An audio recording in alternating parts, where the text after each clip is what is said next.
Bom dia, pessoal. Eu sou o João Mar Silva, sou Community Manager da Intel. Cuido lá de HTML5 e de IoT. Alguém aqui já escutou falar no Galileu? Legal, a gente vai mostrar umas coisas... Vou tentar mostrar umas coisas legais dele.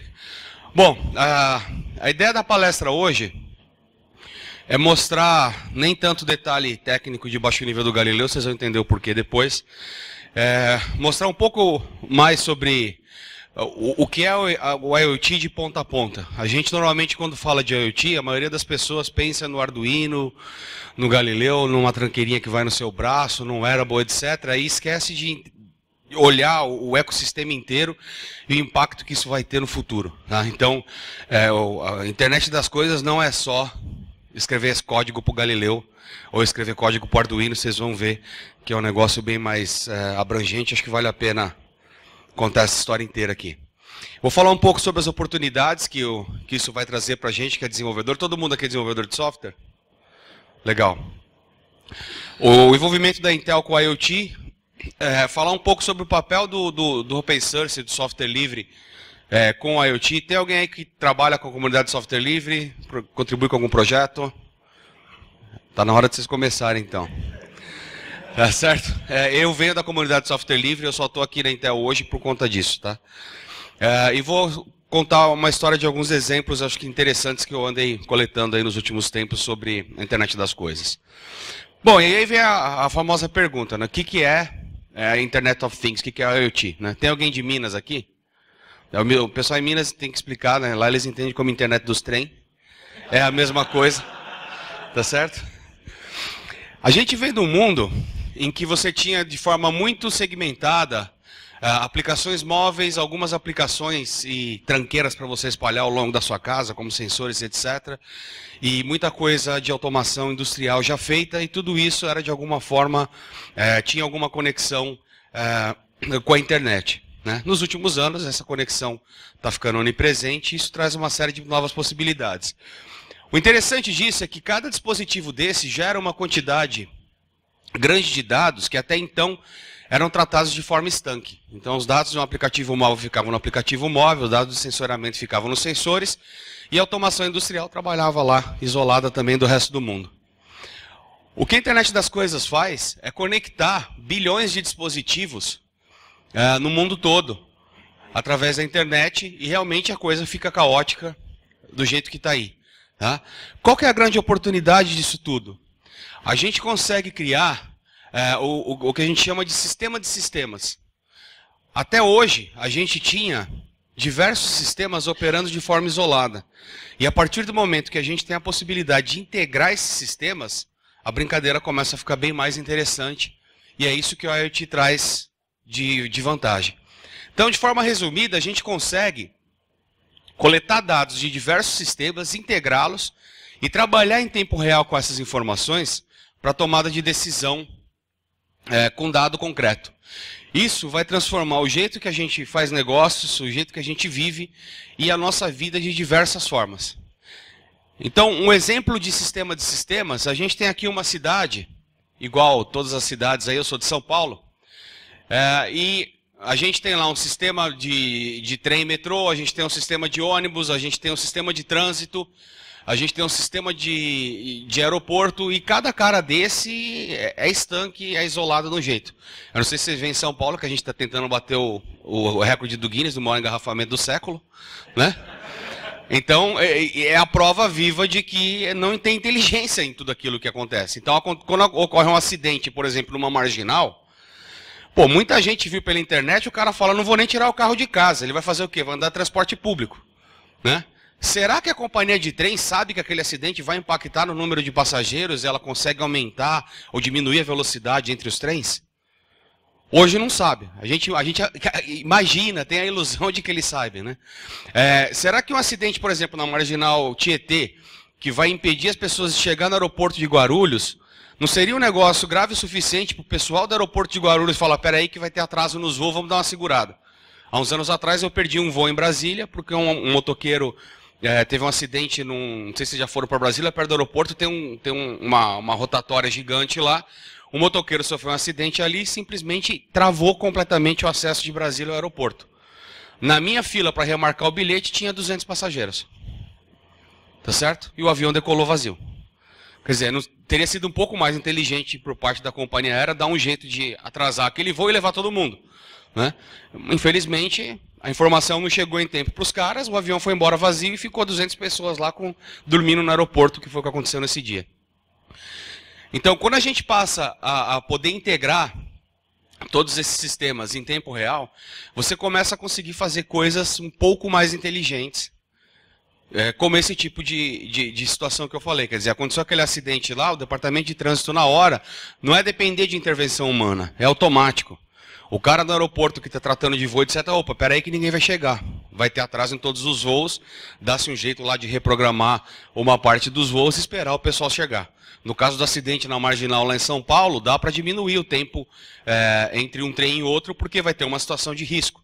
Né? E o mais interessante, você consegue espalhar sinalização eletrônica pela cidade inteira para avisar as pessoas. Amigo, não entra aqui que tem uma fila de 4 horas. Dá a volta, se virar, vai distribuir o trânsito, vai ficar um caos, vai. Mas o caos vai ser menor do que deixar todo mundo indo para o abatedouro. Né? Às vezes lá em São Paulo tem a impressão que quando vê boi indo para o abatedouro, né, que tá aquele monte assim, aquela filinha, é desse jeito. Você nunca sabe a meleca que tem na frente. Né? O Waze, por exemplo, é um exemplo que tem ajudado um pouco as pessoas lá a evitar grandes congestionamentos. Né? No fim das contas não resolve porque é mais gente que rua. Tá? Mas o que a gente vai poder fazer é interligar esses sistemas todos e um sistema conversar com o outro em tempo real e preparar tudo o que está acontecendo de acordo com as ocorrências que forem ocorrendo ao longo do dia. Então, existem grandes possibilidades da utilização de dado cruzado entre sistemas. E tudo isso que a gente está falando é software. Alguém vai ter que escrever código para tudo isso aí, e eu espero que sejam vocês que vão ajudar a resolver essa encrenca. Tá? O legal é que quando a gente olha um sistema de transporte, um sistema de uma cidade como esse que eu acabei de mencionar, ele só é mais uma bolinha naquela imagem que eu mostrei lá no começo. Então ele é um sistema que vai, olhando de fora, ele é composto de diversos outros sistemas, mas ele pode se integrar com outras coisas. Por exemplo, com um sistema de hospital. Teve um acidente, capotou um ônibus. Vai ter 50 pessoas feridas. Para onde vai levar esses caras? Que hospital tem condição de atender? Qual que é o mais próximo? Quem consegue mandar ambulância?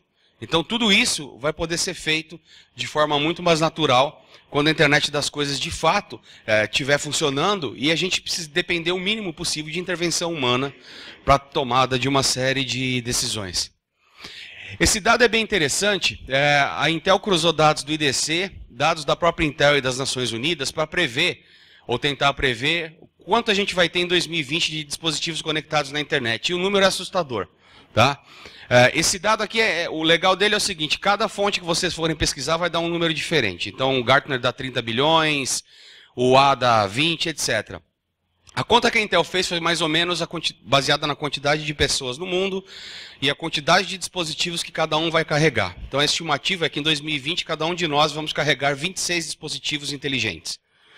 Tá certo? Para um nerd igual eu, essa é a melhor notícia que eu tive. Porque eu posso chegar para minha mulher e vou comprar um... Por que você vai comprar isso? Eu falei, calma, eu só tenho 3. Para 26, falta 23. Então eu tenho até 2020 para me sensoriar inteiro. E aí quando o pessoal vê esse gráfico aqui, todo mundo assusta com 200 bilhões, né, e não percebe que em 2015 a gente vai ter 15 bilhões. 2015 é ano que vem. Pô, mas se vai ter 15 bilhões no ano que vem, a gente já tem coisa pra caramba hoje. Alguém vê alguma coisa de internet das coisas no dia a dia? É meio difícil por enquanto, né? Você vê uma ou outra coisa aqui e ali. Então, onde é que estão esses dispositivos? Esse dado é interessante. Hoje, essa é a distribuição dos dispositivos de internet das coisas que a gente tem. Tá? 40% está na indústria, em processo de negócio de manufatura. Tem alguém aqui que trabalha em indústria? Né? Lá em São Paulo a gente encontra direto o pessoal, e um dos amigos meus trabalhou nas montadoras do ABC lá há uns anos atrás. E quando a gente começou a estudar a internet das coisas, almoçando com ele um dia, ele falou, pô, mas todas essas coisas que você está falando, eu vi na Volks há 7 anos atrás. É verdade. Os processos de manufatura já têm um grau de inteligência muito maior do que a gente tem no resto das coisas. até para que tudo corra de forma automatizada certinho. 30% está na área de saúde. 8,3% está em retail. 7,7% em segurança e 4,1% em transporte. Então, o que é que tem do lado do consumidor ainda é muito pouco. Tá? A gente vê alguma coisa na área de transporte, alguma coisa na área de segurança, alguma coisa na área de saúde. Agora, com as fitness bands, né, que é com os wearables para controle de cardíaco, movimento, atividade diária. Né? A gente tem alguns amigos igual o Papo, que já tem os brinquedinhos em casa lá, monitorando tudo o que acontece, né? Que é bom e é ruim. Afinal de contas, nada pior do que você estar aqui em Floripa e descobrir que tem CO2 na sua casa. Tá certo? Ih, tá vazando gás, lascou, não tem ninguém lá. Aí tem que treinar o cachorro, né? Corre lá no fogão e desliga, velho. Vai ficar difícil. E muita coisa acontecendo do lado das empresas. Do lado do retail, eu conheci recentemente um produto que, assim, foi de cair o queixo quando eu vi ele funcionando, que nada mais é do que um totem desse de propaganda de shopping. Sabe essa TVzinha que fica passando coisa? Você olha, que esse produto é inovador. Eu olhei e falei, nossa, bela meleca, já vi. Né? O que aquele cara faz? Ele tem uma câmera dentro e ele tem um serviço de gerenciamento de conteúdo por trás. Essa câmera fica monitorando quantas pessoas estão passando no corredor. A primeira coisa legal que ela faz é que ela sabe quantas pessoas passaram e quantas pessoas olharam a publicidade que está lá. Então o cara já começa a conseguir fazer uma cobrança diferenciada. Mais legal que isso, ele identifica o sexo e a idade das pessoas. Então, se ele está no shopping parado e começa a ver que está passando bastante criança, vai aparecer anúncio da loja de brinquedo. E aí ele começa a contar se as crianças estão parando para ver. Se as crianças não estão parando para ver e tem muita mãe junto, ele começa a mostrar propaganda, sei lá, da Marisa. E aí ele mede para ver se as mulheres estão vendo. Aí começa a passar muito homem, passa da concessionária de carro. E por aí vai. E o retorno dessa publicidade usando esse sistema é absurdamente maior do que qualquer outra coisa. Então, o lado legal que eu acho que tem da internet das coisas é que eu costumo dizer que as coisas vão funcionar como a gente imagina que elas funcionam. Tá certo? Então, não vai mais ser o PowerPoint passando o anúncio da loja lá e troca o slide. Tá? Vai começar a ser inteligente e sensorial, descobrir o que as pessoas estão olhando, o que atrai atenção e não atrai. E imagino que isso vai mudar na publicidade. Quer dizer, o cara vai começar a conseguir descobrir que para um homem de 30 e 40 anos, a propaganda A está sendo mais atrativa que a B, e vão tentar entender qual que é o padrão, e vai todo mundo começar a trabalhar do jeito da A. Tá? Então vai mudar bastante tudo que a gente faz. E aqui vem as oportunidades que eu acho que são interessantes. Eu tive um professor na pós-graduação, que um dia ele soltou essa frase aqui, e eu procurei na internet o autor e não consegui descobrir. Ele dizia o seguinte, que problema é tudo que tem solução. O que não tem solução não é problema, é fato. E fato, ou a gente aceita ou a gente vai viver em conflito pro resto da vida. Tá certo? Quando a gente olha para o IoT, a primeira coisa que você pensa é melhorar a solução existente. Eu tenho um negócio que é feito de tal forma, agora eu vou enfiar um Arduino, vou enfiar um Galileu lá e vou resolver, vai ser automatizado. Legal. Isso vai trazer um ganho de performance, provavelmente. Uma outra oportunidade é criar sistema de sistemas. Você tem os teus sistemas estanque lá e você fala, pô, ia ser tão legal se esse cara conversasse com aquele e eles pudessem interagir, você agora tem a possibilidade. Mas eu acho que a grande coisa legal do IoT é isso aqui, é solucionar o que não tinha solução. É hora da gente, como desenvolvedor, olhar para trás e começar a rever os fatos da vida. Um fato é o trânsito de São Paulo. Não tem solução. Não tem solução baseado no que a gente conhecia. Nesse novo paradigma agora, pode ser que muita coisa que está ali tenha solução e a solução seja relativamente simples de implementar. Tá? Um exemplo que eu acho interessante é o próprio Waze. O que o Waze faz é transformar cada smartphone num sensor inteligente na base da colaboração. Quer dizer, a pessoa quando usa o sistema passa a ser mais um sensor e você consegue ter uma precisão gigantesca. As pessoas conseguem reportar coisas. E é o tipo de solução que, se a gente voltar no tempo e imaginar 2, 3 anos atrás, ou 4, 5 anos atrás, é um negócio que você falasse, cara, vou montar um sistema que tem um GPS, é de graça, roda no celular e o pessoal me avisa quando tem problema, né? Vai estar cheio de troll, né? O cara vai falar que tem acidente, né? Realmente acontece. Eu conheço um Zé Mané que, para ele poder sair tranquilo do trabalho, ele reporta acidente na porta da empresa dele todo dia, a galera desvia o trânsito, e aí ele conseguia sair bem. né? Até que descobriram o cara, encheram ele de porrada e ele parou de fazer gracinha. Mas ele realmente fazia. Agora, isso aí é 1%. Né? O resto das pessoas está dando aquele dado de graça e todo mundo se beneficia com o resultado final daquilo. E uma coisa que eu acho interessante, que vocês repararem no gráfico lá que eu mostrei de onde está o IoT hoje, é que as soluções estão chegando ao consumidor final. Então, finalmente, as pessoas vão poder usar, começar a usar esse tipo de tecnologia no seu dia a dia. Né? E quando eu digo as pessoas, não é a gente. A gente é nerd, a gente é desenvolvedor, a gente pega qualquer porcaria sem ler o manual, se vira e entende. Né? As pessoas que eu digo é minha mãe. A minha mãe, se der um negócio para ela que tem 2 botões, ela já se enrolou. Tem que ter um. Entendeu? Então pega, sei lá, um Dialbone da vida. Ó, mãe, põe essa pulseira no braço e anda o dia inteiro, no final do dia ele vai te contar o que aconteceu com o seu dia. Ah, que legal, pronto, ótimo, ela vai usar.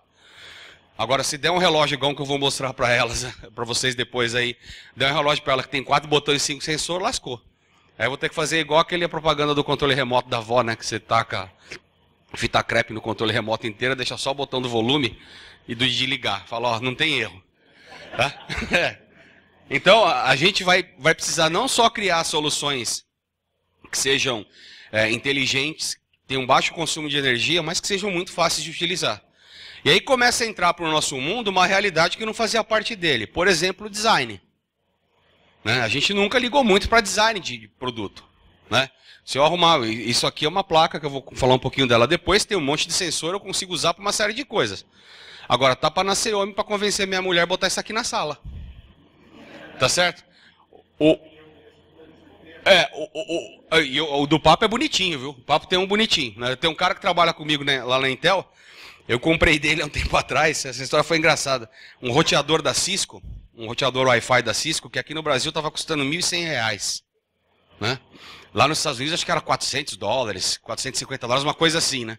E o cara chegou um dia lá, pô, quero vender meu roteador e tal. Eu falei, mas por quê? É ruim? Ele falou, não, é ótimo. Ele tem 2 bandas, trabalha em 5 GB e 2.4. Né? Tem um servidor um media server e um servidor de storage. Você só espeta um HD externo e se joga foto, joga filme, faz o que você quiser. Tem parará, para puta. Eu li uma especificação do negócio e falei, meu, você é louco vender isso aí. Por que você está vendendo? Ah, porque a minha mulher achou feio. E em casa fica na sala. E ela achou feio, eu comprei um outro que é bonito. Eu falei, mas é bom? O outro falou, não, é uma merda, mas é bonito.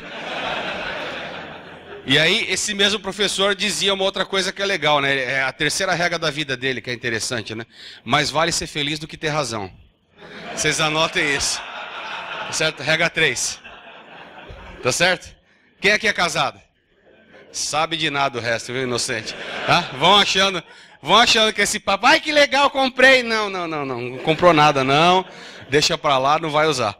Então as coisas vão ter que ser bonitas.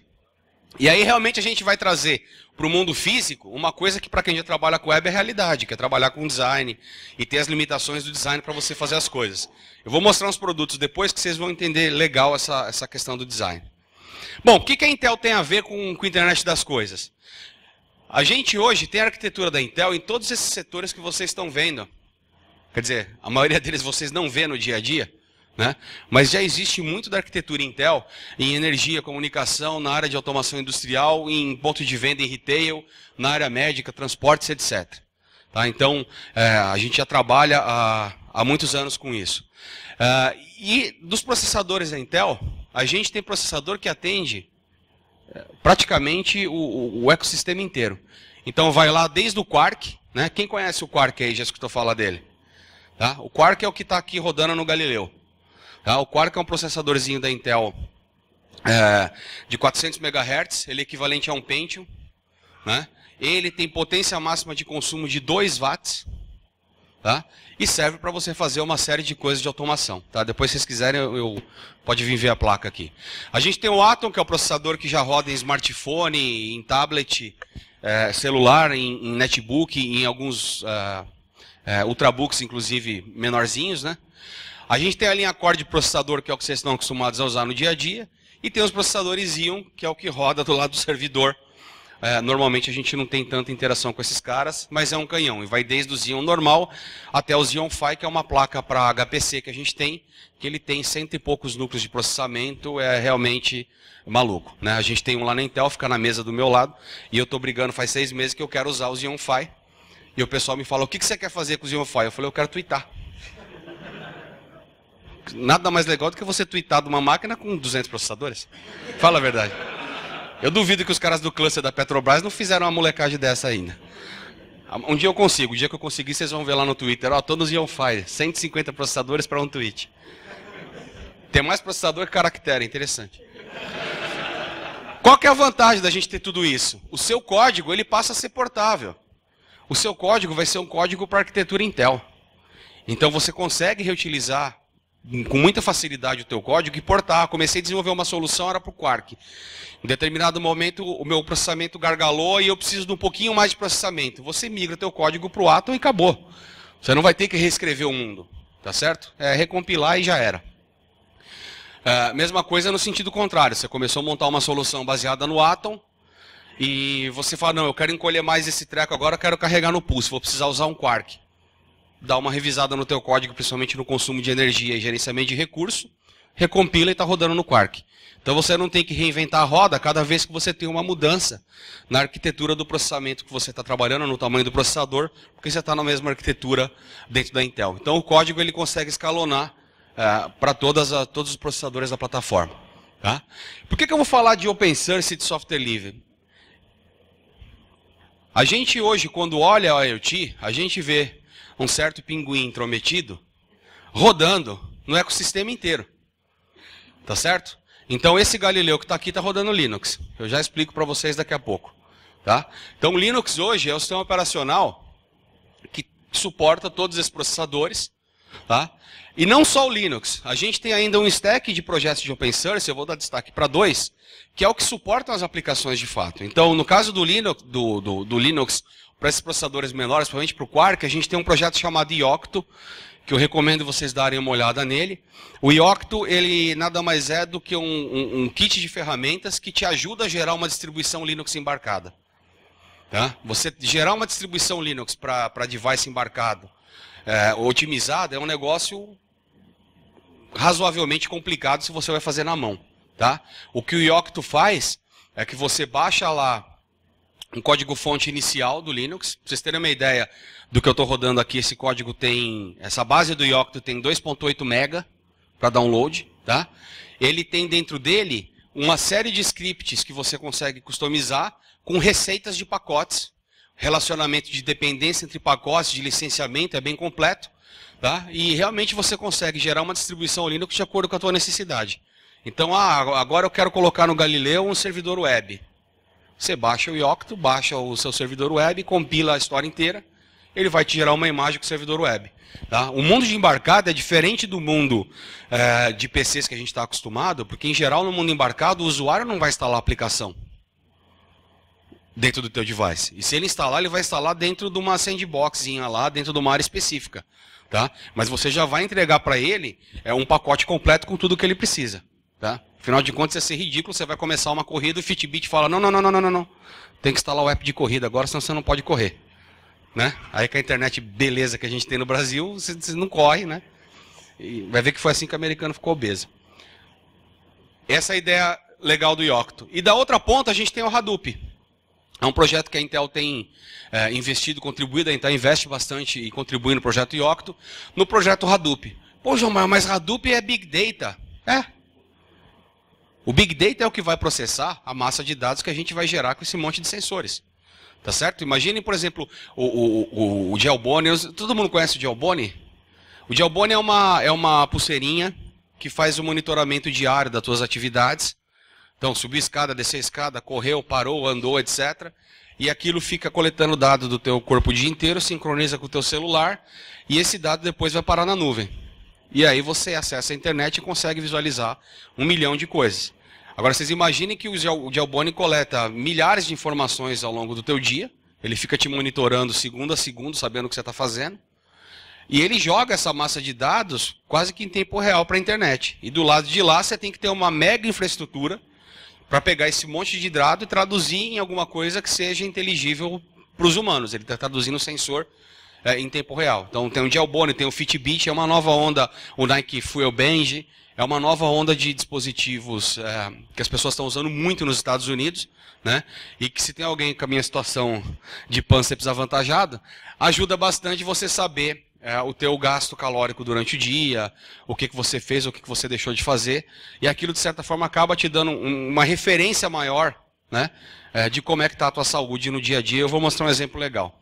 Então lá do outro lado a gente tem projetos como o Hadoop fazendo processamento. Tá? Quando a gente para olhar todo o stack do que você tem de IoT hoje rodando, grande parte das coisas são baseadas em projetos de código aberto. Tá?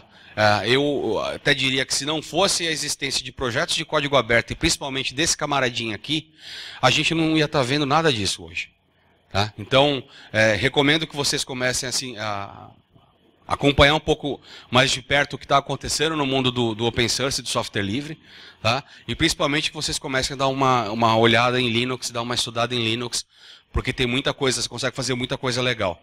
Tá? Eu acho que a minha máquina está rodando no Linux, depois eu posso até mostrar um pouco dela para vocês.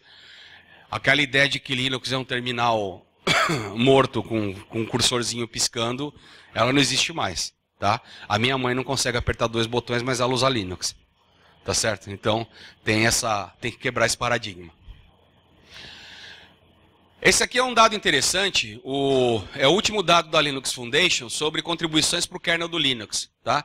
A Intel é a segunda maior contribuidora do kernel do Linux nos últimos anos. Tá? A Intel só está atrás da Red Hat. E aí você olha e fala, pô, mas a Intel não vende Linux, né? Não. Agora, quando você vai usar Linux em qualquer um daqueles projetos, com aqueles processadores que eu mostrei, ele tem que funcionar. E tem que funcionar bem de forma otimizada. E é esse o trabalho de bastidor que a Intel faz com Linux especificamente. E dentro do mundo de open source, a gente contribui com mais de 100 projetos. A gente tem mais de 1.000 engenheiros no mundo trabalhando exclusivamente com contribuições de projetos open source. Tá? Eu sou da Intel Software, não sei se vocês repararam o software ali embaixo. Né? Eu brinco que eu sou da Intel que você xinga, não que você chuta. Se a gente se separasse da Intel, se a nossa divisão de software se separasse da Intel, a gente seria uma das 5 maiores empresas de software do mundo. E esse trabalho que a gente faz, normalmente as pessoas não veem. Por que elas não veem? Porque a gente faz esse trabalho junto com os fabricantes de sistema operacional e desenvolvedores de aplicações. Então você, quando compra um notebook novo, está tudo funcionando. Você compra um Ultrabook na loja hoje, baixa a última versão do Ubuntu e bota para rodar nele, você vai ver que vai tudo funcionar. Você não vai precisar ficar baixando patch de placa de vídeo, driver disso, driver daquilo, está tudo rodando. E esse é o trabalho que a Intel fez no bastidor, e ela faz isso desde o Quarkzinho até o Xeon, para quando você vai rodar um servidor. Isso aqui é uma dica interessante, eu participei recentemente do Fizzly. Quem quiser saber mais sobre Octo, procure na programação do Fizzly, na grade de programação, nesse dia, nesse horário aqui, teve uma palestra de um amigo meu chamado Otávio Salvador. Tá? Tá os dados todos aqui porque a apresentação está no site do evento e você pode fazer o streaming. Foram 2 horas de apresentação, o Otávio fez a primeira hora sozinho, explicando o histórico do projeto Yocto. Tá? Ele conta tudo detalhadamente o que é o projeto, como é que ele funciona, como é que ele está estruturado. Depois, na sequência, eu subo no palco com ele e eu mostro como é que você baixa o Yocto e customiza ele para rodar no Galileu e mostro alguns exemplos de utilização disso. Tá? Então, quem quiser conhecer mais sobre o projeto, o que eu recomendo é isso, que é o que a gente tem de mais interessante em português já gerado sobre o assunto. Esse aqui é o primeiro exemplo que eu queria mostrar. Todo mundo aí conhece o Nest? Já escutou falar nele? A gente aqui no Brasil, quer dizer, vocês aqui talvez tenham mais do que a gente lá em São Paulo, mas em geral a gente não usa, não tem aquecimento nem refrigeração em casa. Tá? Do jeito que está o clima lá fora, você vai passar frio ou calor, amém. Né? O ar-condicionado do paulista é o famoso ventilador. Tá? Mas lá nos Estados Unidos as pessoas gastam uma fortuna com o aquecimento das casas, principalmente no inverno. E como é que isso funciona? Toda casa lá tem aquecimento, senão o pessoal morre congelado. A maioria deles usa termostato igual a esses que tem em hotel, que a gente está acostumado a ver por aí. E você basicamente sai de casa de manhã, reduz um pouquinho a temperatura, não vai ter ninguém em casa. Quando você chega à tarde, você esquenta a casa inteira de novo. E durante o dia, aquilo lá está ligado e está consumindo o que quer que seja para aquecer a casa. Ou energia elétrica, ou carvão, ou óleo diesel. E isso é uma parte da conta de manter uma casa nos Estados Unidos que pesa bastante no bolso de todo mundo. Aí uma empresa criou um termostato inteligente que é esse Nest. Ele é compatível com uma gama gigantesca de sistemas de aquecimento doméstico, né? Essa empresa foi comprada pelo Google recentemente. E o que o Nest faz, ele é ridiculamente fácil de usar. Essa coisa prateada em volta é um dial. Você ajusta a temperatura da tua casa através desse dial. Tá? Ele está conectado com a internet via Wi-Fi. Você pode controlar ele através do smartphone. Tá? Então, eu vou chegar em casa e eu quero que ele já deixe a casa mais quentinha, porque eu sei que eu vou chegar a tal hora. Eu vou no meio do trânsito lá do transporte público que eu tô e ajusto remotamente o termostato. Tá? Saí de casa, esqueci o termostato, esqueci a casa quente demais, eu consigo abaixar. Agora, o mais legal que isso é que o Nest é inteligente de verdade. Ele começa a aprender os padrões de ajuste de temperatura da família e ele começa a operar sozinho. Então você, na verdade, vai ter que operar manualmente o Nest durante alguns dias na fase inicial. Depois disso, ele aprende a tua rotina. Então ele sabe que de segunda-feira a tua família sai de casa por volta das 6h30 da manhã e chega de volta às 5. Você não precisa fazer mais nada. Quando deu 6h30 da manhã, 6h40, ele vai reduzir a temperatura para um nível tranquilo. Quando chegar perto das 5, ele sobe a temperatura de novo, você não tem mais que interagir. Ah, Jomar, mas esse carinha faz isso, ele é inteligente assim? Não, a inteligência está na nuvem. Esse carinha é o que vai interagir com o dispositivo na ponta e que vai sensoriar. A inteligência está toda no Big Data do outro lado, que é o que vai fazer esse trabalho. Eu não me lembro mais o preço do Nest lá nos Estados Unidos, mas um amigo meu lá da Intel comprou um Nest para casa dele e o Nest tipo, se pagou em 1 mês e meio ou 2. Porque ele realmente passou a ter uma economia bem interessante, né? Sem contar a facilidade do dia a dia. Né? Que ele conta que no inverno, principalmente, eles reduziam a temperatura.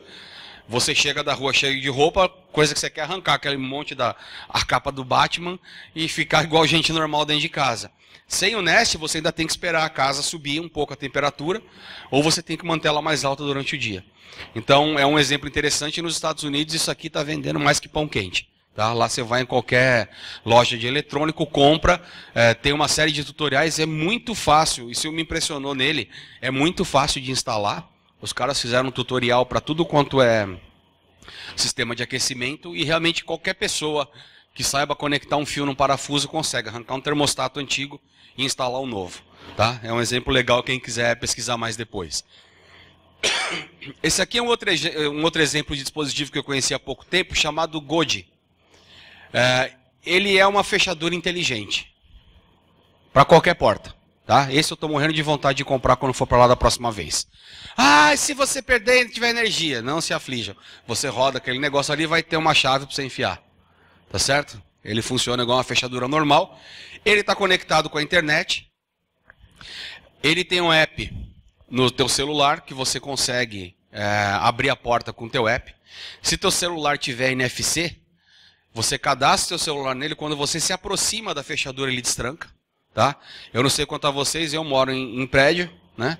E a coisa que eu mais odeio é fazer 2 viagens para buscar compra no carro. Então, de vez em quando, eu faço que nem o Golias, enfio 40 sacolas numa mão, 90 na outra, saio que nem um retardado no elevador, aperto com o pé, com o nariz no botão, todo contente que eu consegui fazer uma viagem só. Eu chego em frente de casa e a porta está lá fechada. Aí a minha conquista vai toda embora, eu tenho que botar toda a sacola no chão, procurar a chave, abrir e entrar. Tá? Então por isso que eu acho que eu vou comprar um cara desse lá para casa. É baratinho, é $100 e poucos. E ele tem uma série de coisas interessantes. Uma delas é você conseguir agendar horários para a tua porta destrancar e trancar automaticamente. Ah, por que alguém faria isso? Tem uma empregada que vai em casa, uma faxineira que vai em casa uma vez por semana, sempre tem que ter alguém lá para abrir a porta para a mulher, que eu não quero dar uma cópia da chave para ela, e a hora que ela vai embora tem que ter alguém para trancar. E aí, como é que faz? Eu posso agendar, olha, em tal horário vai estar destrancada, em tal horário você tranca, e ela tem aquele intervalo para entrar e sair. Perdeu o Playboy, vai ficar em casa até eu chegar à noite. Tá certo? Isso não é tão inteligente. Então o que dá para fazer de mais inteligente?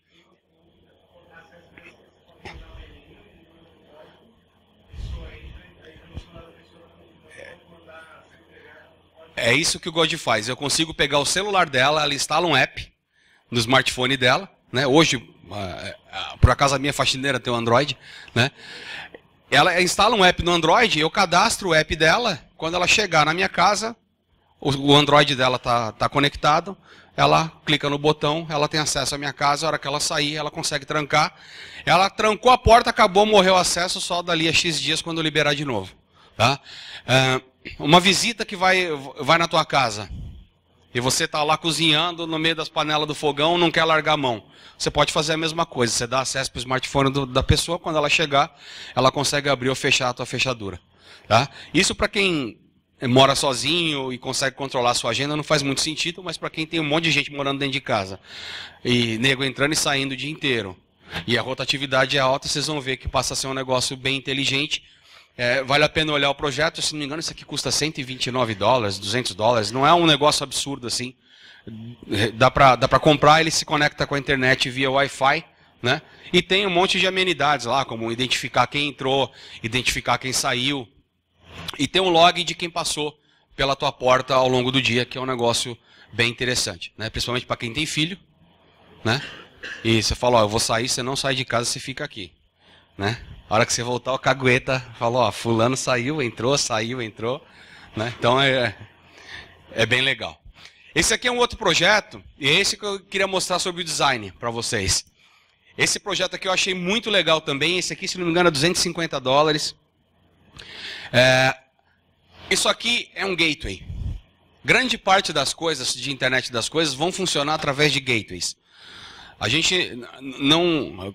Normalmente você fala de internet das coisas, todo mundo fala, pô, internet das coisas, IPv6, tudo vai estar conectado na internet. Calma que não é bem assim. Tá certo? Um Gelbone, que é uma pulseirinha, para quem nunca viu o Gelbone, é uma pulseira mesmo, não tem display, não tem nada. Tá? Se a bateria daquele cara dura, sei lá, 10, 15 dias. Dura um tempão. Tá? Se aquele cara tivesse um 3G para se comunicar com a internet, a bateria dele ia durar 4 horas. Então o consumo de energia é importante. E grande parte das coisas que a gente vai usar vão precisar ter baixo consumo de energia. Portanto, para se conectar com a internet, ele vai precisar de alguém. Normalmente, você usa um smartphone para fazer esse papel de gateway. Você conversa com o telefone, por exemplo, com Bluetooth LE, né? E aí ele conversa com a internet. Esse produto eu achei muito interessante, que cada pastilhinha dessa que vocês estão vendo aqui é um sensor. Cada carinha desse tem um acelerômetro, um GPS, um giroscópio, um sensor de temperatura dentro. Se não me engano, são esses 4. Tá? E esse aqui é o gateway dele. Cada carinha desse você consegue armazenar 5 dias de dados antes de sincronizar na base. E como é que esse cara funciona? Você entra num site e você cadastra atividades para cada sensor desse ao longo do dia. Ele vem com um monte de utilitária para você plugar esse sensor e usar ele de diversas formas. Tá? Mas um caso que eles mostram no site que é interessante é: minha filha estuda no quarteirão da minha casa. E ela, daqui a pouco, começa a ter idade para ir sozinha para a escola. Quem que vai me garantir que ela está saindo de casa e realmente indo para a escola pelo caminho que eu falei para ela? É uma preocupação que eu tenho. Eu espeto um cara desse num chaveiro, penduro na mochila dela e digo para a mãezinha lá, falo, ó, entre o horário tal e tal, eu quero que você monitore o caminho que ela fez. Então você vai me dar o dado de GPS para eu saber por onde ela está andando. Ela simplesmente vai espetar isso na mochila e sair de casa. Quando chegar na escola, eu quero saber se ela está fazendo as atividades físicas dela direito. Se ela está andando bastante ou se ela está ficando sentada, quieta num canto, mexendo no Facebook o tempo inteiro. Tá? Ela me fala que faz as brincadeiras com as crianças. Legal. Então, quando chegar na escola, ela vai pegar o chaveiro, botar no bolso da calça, você vai monitorar a atividade física dela para mim. Quero saber o quanto ela andou, quanto ela deixou de andar, o que ela fez. O pessoal da escola falou que tem ar-condicionado lá, ela está reclamando que fica quente demais a sala. Você aproveita e monitora a temperatura também. Depois, em determinado horário, ela vai sair da escola e voltar para casa. Eu quero saber o caminho que ela fez. E eu consigo acompanhar tudo isso remoto, sem que ela tenha que fazer nada. Ela vai andar com aquele negocinho o dia inteiro, fazendo as atividades dela. Né? Exemplo que eu dei é bem exagerado, eu não preciso monitorar minha filha tanto desse jeito, né? Ainda. Loira de olho azul, magrinha, 1,70 m. Vai ser um pouco complicado em breve. Mas, por enquanto, ainda não preciso do sensoriamento. Acredito eu, né? E quando ela chegar em casa, o sensor vai se conectar com aquela base, faz o sincronismo e troca de dados, isso tudo vai para a internet e você consegue monitorar uma série de coisas. Tá? Então, é um dispositivo interessante, que para quem vai usar é super simples. Então, eu dei o exemplo da minha filha, mas por exemplo, quem tem pai ou avô com mais idade, e que realmente se preocupa por onde é que está andando, o que está indo fazer, saiu de casa, não saiu, para que lado foi, etc., passa a ser um dispositivo interessante porque não é um negócio que a pessoa tem que ter interação. Ela simplesmente carrega com ela ao longo do dia. Esse aqui é um relógio, a Intel adquiriu recentemente essa empresa chamada Basis. A minha frustração do mês é que eu comprei esse relógio para mostrar no Fizzly e trazer aqui para mostrar para vocês. O cara que ia trazer para mim cancelou a viagem, né? E não, meu relógio não chegou, né? A boa notícia é que ele está chegando hoje. Então, amanhã lá em São Paulo eu já vou pegar esse cara. Olhando assim, aparentemente ele é um relógio normal, vocês estão vendo ali que ele está monitorando o batimento cardíaco. O legal é a hora que a gente olha embaixo desse relógio. Ele tem esse monte de sensores e esse LEDzinho. Esse LEDzinho é um sensor óptico que monitora o teu fluxo sanguíneo do pulso. Através disso, ele consegue calcular e monitorar o teu batimento cardíaco em tempo real. 24 horas por dia. Enquanto você usa o relógio, ele monitora. Além disso, ele tem um acelerômetro de 3 eixos, tem um monitor de transpiração e mede a temperatura da pele. Tá? Ou seja, o relógio sabe tudo que você fez ao longo do dia. Essa informação está disponível no teu pulso. Além disso, ele marca as horas também, que é a parte interessante. E o que eu acho legal dele é que, diferente de outros, o que me fez comprar, na verdade, é que diferente de outros dispositivos do tipo, ele detecta automaticamente as atividades que você faz ao longo do dia. Tá? Uma das coisas legais dele, que é um diferencial, é que ele tem métrica de sono. Ele vai monitorar os teus ciclos de sono. Tá? Não sei se vocês sabem, a gente tem 3 ciclos de sono. Você tem o sono REM, o sono leve e o sono pesado. E cada um deles você relaxa uma parte do corpo. Então, sabe aquela noite que você, dormi 10 horas e acordei quebrado? Né? Por quê? Você não teve, provavelmente, se não me engano, é o sono pesado que descansa o corpo físico. Você não teve. Você foi do sono leve para o REM, sua cabeça está limpinha e teu corpo está quebrado. Ou às vezes acontece o contrário. Você acorda descansado, mas com a cabeça a mil. Né? Porque você não teve o ciclo de sono completo. E você conseguir ajustar isso te dá uma qualidade de vida gigantesca. Tem uma série de coisas que você faz para conseguir corrigir a tua curva de sono. Tá? Então, acordar bem hoje é uma ciência. Tá? E esse cara monitora isso tudo. Ele monitora então o batimento cardíaco, aqueles dados que eu falei, e ele detecta as atividades. Tá? Quando você pega a maioria desses fitness sensors que a gente tem, da Nike, o Jalbone, o Fitbit, você tem que contar para ele o que você vai fazer. Tá? Então como é que funciona na prática? Eu estou lá com o Fitbit, que é bonitinho, ou com o Jalbone, eu vou correr. Eu tenho que abrir um app no celular e falar, ô Jalbone, eu vou começar a correr agora.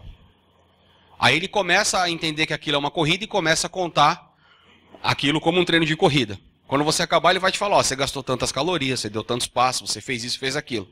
Se você não avisar para ele que era uma corrida, ele não vai entender que era uma corrida. Tá? Mesma coisa à noite. O Jalbone, na hora que você vai para a cama à noite, você tem que apertar um botão nele para avisar que você está indo dormir. Porque se você não avisar, ele vai achar que você morreu, você está parado, você não fez nada, você é um preguiçoso, vagabundo. E na verdade você está dormindo. Então você tem que interagir com os sensores sempre e avisar o que você está fazendo.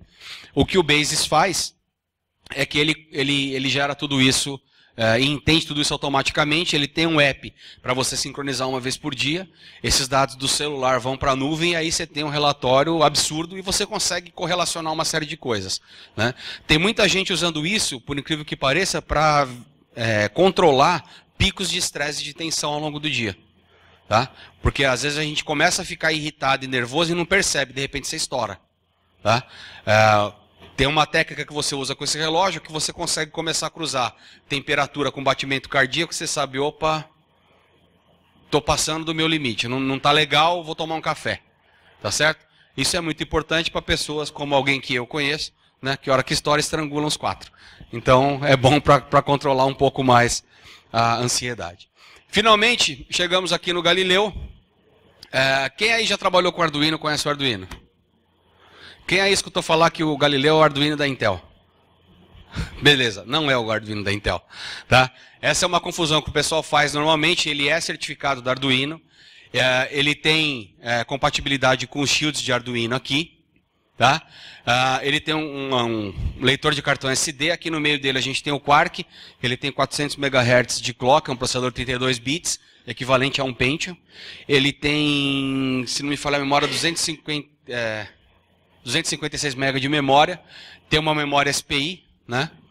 Dentro dele. Aqui a gente tem uma placa Ethernet, um conector USB client, USB host, um conector de debug aqui dele, a fonte de alimentação, e por baixo a gente tem um PCI Express, que você pode plugar cartão Wi-Fi todo nele. Tá? Se você quer trabalhar ele como um Arduino, você baixa lá a IDE do Arduino tradicional, que na verdade tem uma versão dela para o Galileu. Você pega o sketch do Arduino que você já tem, espeta teu shield nele e sai trabalhando lindão igual está isso aqui. Tá? Isso aqui é um shield de Arduino que foi feito. Eu já vou contar o que é esse projeto, mas esse projeto foi feito originalmente no Arduino. Depois eles resolveram trocar para o Galileu. Fizeram, na verdade, um lote com o Galileu. E basicamente usaram o sketch que já rodava no Arduino, usaram o shield do Arduino e botaram para rodar nele. Agora, o legal do Galileu é que ele é um PCzinho com Linux que está emulando um Galileu. Está emulando um Arduino. Tá? Então, dentro desse cara, a gente tem rodando nele um Linux, que foi desenvolvido com base no Yocto. Tá? Dentro desse Linux existe um processo chamado Arduino, um processo de sketch. Tá? O que esse processo faz? Ele fica monitorando uma pasta de sketch. A hora que cai um sketch lá, ele levanta aquele sketch e começa rodando. E para quem está usando, é um Arduino normal. Tá? O legal do Galileu é você não programar ele só como Arduino. Você entrar por baixo do capô e programar ele no Linux direto. Aí a coisa começa a ficar interessante. Nesse que eu estou aqui, eu estou com uma versão para desenvolvedores, né, do Yocto. Eu tenho nele, eu programo ele em C++, em JavaScript com Node.js, em Python, em Shell Script. Tá? O Vinícius Senger tem uma versão que está com Java e ele está programando o Galileu em Java. Você acessa o GPIO direto. E aí a coisa começa a ficar interessante. Porque daí eu já consigo gerar uma imagem do Linux com uma aplicação minha, um serviço meu rodando lá dentro, absolutamente otimizado e trabalhando, tirando tudo que a placa tem de legal. Tá? Para mostrar o que o Arduino faz de legal, essa minha apresentação, vocês viram que está rodando e girando, tá uma apresentação feita em HTML5. Tá? Tá rodando dentro de um navegador. E eu não estou rodando ela na minha máquina, eu estou lendo esses dados de um web server. Tá? E está aqui meu web server. O Galileu é meu web server para fazer essa apresentação. Ah, dá para usar isso para hostear o Facebook? Eu acho que vai ser difícil. Tá certo? Mas é um dos exemplos. E é muito usada essa implementação de web server dentro do Galileu, principalmente para quando a gente quer acessar ele para configurar alguma coisa dentro da nossa aplicação. Tá? Todo mundo tem roteador Wi-Fi. Quando você vai configurar o teu roteador Wi-Fi, você não precisa acessar a log da console, você acessa uma interface web, porque tem um servidorzinho lá dentro. É basicamente a mesma coisa, tá? Só a título de curiosidade aqui. Esse aqui é a interface do Galileu. Tá? É um Linux, eu estou conectado via cabo serial. Tá? Só para mostrar para vocês que não tem truque. Aqui está o IP dele, que é o IP que eu estou acessando lá na minha apresentação. Tá? Aqui está a minha máquina com outro IP. Tá?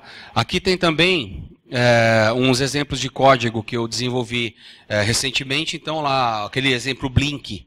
Todo mundo que trabalha com Arduino já usou o Rodoblink uma vez na vida, né? Deixa eu só mostrar aqui o Blink em Python, por exemplo.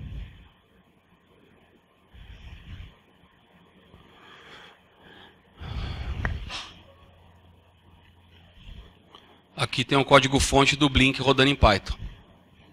Tá? Eu usei um try-catch aqui, porque eu boto ele para rodar, ele começa a piscar, quando eu dou um Ctrl+C, ele para. Tá? Mas basicamente, tá uma meleca para vocês verem. Dá para apagar aí? Valeu. De forma simplificada, o que eu estou fazendo é acessando direto o GPIO dele, é o jeito de trabalhar. Tá? Então, eu peço para o kernel que eu quero escrever na porta 3, o kernel me habilita a escrita na porta 3, eu seto a direção do que eu quero fazer e começo a escrever 1 e 0, que é o que está acontecendo aqui. Eu começo a escrever 1 e 0 para a porta, ele começa a piscar o LEDzinho lá. Tá? E aí, finalmente, quando o usuário aperta um Ctrl+C da vida, eu capturo essa interrupção e finalizo a escrita para a porta. Tá? É exatamente o sketch que vocês viram, só que aqui está em Python. Eu tenho esse código rodando em Shell Script, em JavaScript e em C também. Tá? Então, as possibilidades de utilização do Galileu são bem interessantes e você consegue fazer coisa bem legal com ele. Para finalizar, eu queria mostrar isso aqui rodando, mas a gente está sem internet. Isso aqui é um projeto que a Telefônica fez. Quem quiser mais informações, eu recomendo a visita nesse site aqui, ó, iot.telefonicabeta.com, tá? Isso aqui é um projeto que a Telefônica fez de sensoriamento. A gente tem sensores aqui de umidade, som, luminosidade e um sensor de presença. Aqui um botãozinho. Isso foi feito para Arduino. O projeto original deles, você espeta o Arduino num PC, o PC está rodando no Node.js, ele começa a coletar esses dados e jogar para uma plataforma de cloud da Telefônica, e daquela plataforma você consegue acessar de diversas aplicações, né? Mas você precisava do PC. O pessoal da Telefônica conheceu o Galileu e falou, pô, com o Galileu o PC vai embora. E aí a gente botou tudo para rodar direto do Galileu, tá? Então, basicamente, o que eu tenho que fazer aqui? Ligar um cabo de alimentação, um cabo de rede conectado à internet, e eu tenho um app que eu desenvolvi em HTML5 para Android, para iOS, diversos sistemas operacionais, e você faz o monitoramento remoto, tá? Então, é um exemplo de aplicação que eu acho interessante do Galileu. A gente tem na Intel o espaço do desenvolvedor, que é o Intel Developer Zone. Tá? É um portal software.intel.com, no último slide tem o endereço. E a gente tem bastante coisa interessante para desenvolvedores, para empresas e uma comunidade bem legal de desenvolvedores em torno das tecnologias que a Intel tem trabalhado. Tem muita informação em português, muito código-fonte e muita coisa útil para vocês que quiserem conhecer. Tá? O site é esse aqui. Eu deixei aqui o link específico para as atividades de Open Source que a Intel faz, mas se vocês colocarem /HTML5, vocês caem na área de HTML5, que eu também cuido lá dentro da Intel. E aqui está o meu contato no Twitter, no Facebook e o Facebook da Intel para quem quiser manter em contato com a gente. Beleza? Não sei se dá tempo. Pessoal, tem mais 2 minutos, se vocês quiserem fazer umas perguntas para ele.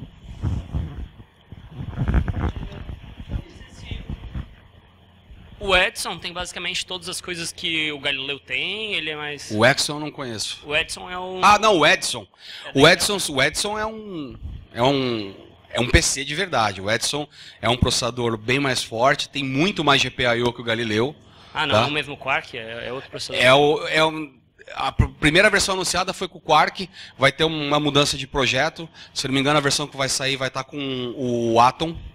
Vai ser com o Atom, e vai ter uma capacidade de processamento bem interessante. O legal do Edson, aí você pegou um ponto legal, é que praticamente a maioria das coisas que você fizer com o Galileu hoje, de ponto de vista de código, você simplesmente vai copiar e rodar no Edson depois. Tá? Porque a base de código é a mesma. Então, dependendo da organização do teu GPIO, que aí tem uma dependência de hardware, né, você vai poder rodar. Mas o Edson vai ser um computadorzinho, para quem não sabe do que a gente está falando, é um computador do tamanho do SD card. Tá?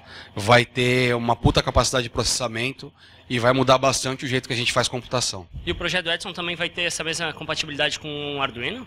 Ou essa não... O Edson em si é só aquele processadorzinho, vão existir diversas placas de periférico para ele. É bem provável que alguém desenvolva uma placa compatível com o Arduino. Tá? Mas eu não tenho informação ainda. Mais alguém, pessoal?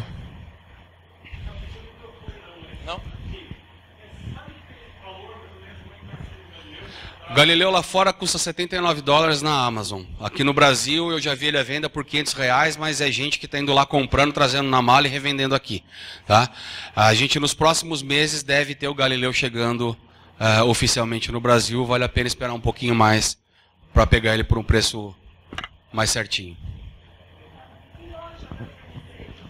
Ainda não sei. Ainda não sei. Mas a hora que ele chegar, fica tranquila que vocês vão encontrar em tudo quanto é canto. Tá? Fora do Brasil, você compra o Galileu em qualquer loja de... qualquer Fry's da vida e loja aí da comunidade de makers, você encontra o Galileu facinho. Beleza, mais alguém? Uma salva de palmas para ele. Obrigado, João Mar. Obrigado, pessoal.